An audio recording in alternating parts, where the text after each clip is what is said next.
Alain, propos d'un Normand. Une statue de Stendhal. On parle d'une statue à Stendhal. Cela est ridicule. Comment des hommes qui lisent Stendhal peuvent-ils tomber dans ces sottises de bronze ou de marbre? Car interrogez n'importe qui sur n'importe quelle statue de ce temps. Il conviendra que tout est laid. Le simple buste est laid. Mais entouré de femmes nues qui tendent des palmes à l'homme sans bras, ou qui applaudissent, ou qui s'envolent, c'est encore pire.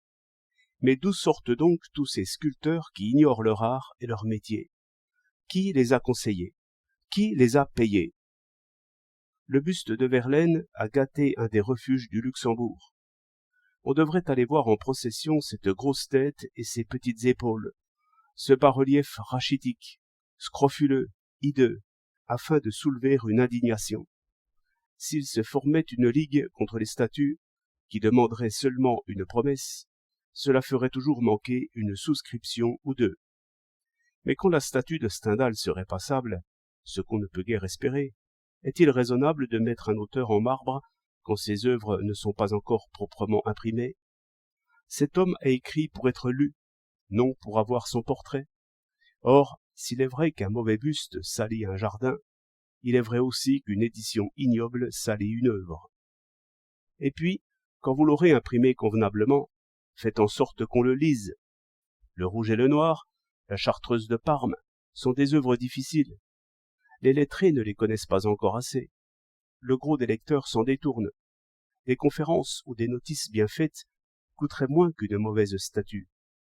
Or, cet auteur a sans doute plus de gloire qu'il n'en espérait, car son nom est connu partout, mais enfin, il n'est pas lu. Cette intelligence n'éclaire point comme elle devrait.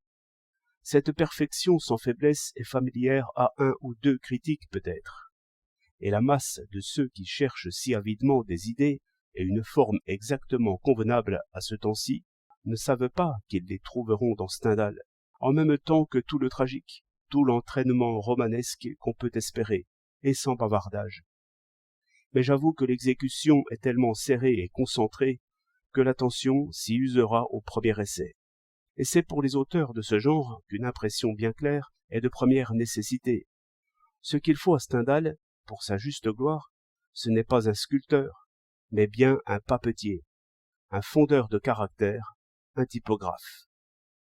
6 août 1911.